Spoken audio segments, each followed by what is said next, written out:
अगर मोदी जी से नफरत है मुसलमान भाइयों तो कह दो तौबा तौबा। बिहार में सियासी बयानबाजी का दौर शुरू हो चुका है और ये बयानबाजी का दौर ऐसा चल पड़ा है कि कौन कब किस पर क्या कह दे कोई अंदाजा नहीं लगा सकता। अरवल में अभी गिरिराज सिंह का नमक हराम वाला बयान ठंडा भी नहीं पड़ा था कि दरभंगा में बीजेपी सांसद अशोक यादव ने मुसलमानों को लेकर के एक ऐसा विवादित बयान दे डाला है जिस पर हंगामा मचा है। बीजेपी सांसद अशोक यादव के बयान के बाद अब सवाल उठ रहा है कि क्या देश की सड़कें, पुल और अनाज भी अब किसी पार्टी की जागीर हो गई है। दरअसल दरभंगा में एक चुनावी सभा के मंच से अशोक यादव ने कहा, अगर मोदी जी से नफरत है मुसलमान भाइयों तो कह दो तौबा तौबा। मैं मुफ्त का अनाज नहीं खाऊंगा, मैं आपकी सड़क पर नहीं चलूंगा, आपके पुल पर नहीं चलूंगा। बयान सुनकर यही लगा मानो देश की सड़कें, पुल और राशन सब प्रधानमंत्री मोदी की निजी संपत्ति हो।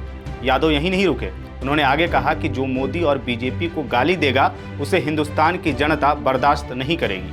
अब सवाल है कि क्या विरोध करना या सवाल उठाना अब गाली देने के बराबर हो गया है, और अगर कोई नागरिक सरकारी सुविधा ले रहा है तो क्या उससे पहले बीजेपी की भक्ति करनी जरूरी होगी। अगर मोदी जी से नफरत है मुसलमान भाइयों तो कह दो तौबा तौबा। मैं आपका अनाज नहीं खाऊंगा, कह दो तौबा तौबा। मैं सिलेंडर नहीं लूंगा, कह दो तौबा तौबा।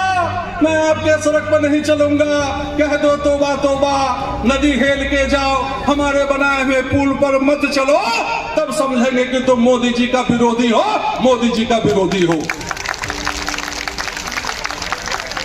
सारा सुविधा लोगे और सड़क पे आके मोदी जी को गाली दोगे, भारतीय जनता पार्टी के गाली दोगे, नीतीश कुमार की गाली दोगे।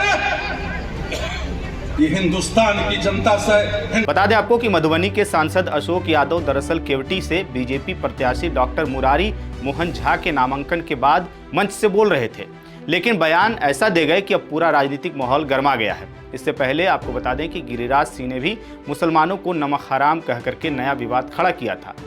गिरिराज सिंह ने एक मौलवी से हुई बातचीत का हवाला देते हुए कहा था, जो किसी के उपकार को ना माने उसे नमक हराम बोलते हैं। लगता है बीजेपी के कुछ नेता चुनावी रैलियों में विकास की बात कम और नफरत की बात ज्यादा करने में यकीन रखते हैं, और शायद यही वजह है कि विपक्ष अब खुलकर इसे ध्रुवीकरण की राजनीति बता रहा है।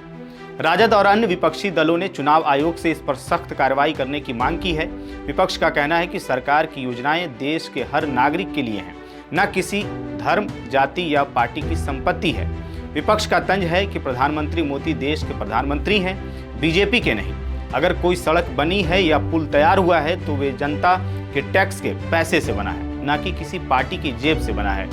फिलहाल इस पूरे मामले पर ना तो बीजेपी की आलाकमान की ओर से कोई प्रतिक्रिया सामने आई है और ना ही चुनाव आयोग ने कोई कदम उठाया है। लेकिन सोशल मीडिया पर अशोक यादव का बयान वायरल है और लोग पूछ रहे हैं, क्या अब सड़क पर चलने या पुल पार करने से पहले भी जय श्री मोदी बोलना पड़ेगा। बिहार का चुनावी मौसम आपको बता दें कि पहले से ही गर्म था, लेकिन अब इस बयानबाजी ने तापमान को कुछ और ही बढ़ा दिया है, और अगर यही चलता रहा तो आने वाले दिनों में अब सियासी मंचों पर मुद्दे कम दिखाई देंगे और तौबा तौबा ज़्यादा सुनाई देंगे। इस पूरे मामले पर आपकी क्या राय है, कमेंट करके हमें ज़रूर बताइएगा। मेरा नाम है जानिसार खान, आप देख रहे थे द हिंदी टॉक। चैनल को सब्सक्राइब करिए और हमें इंस्टा, फेसबुक और एक्स पर भी फॉलो कीजिए।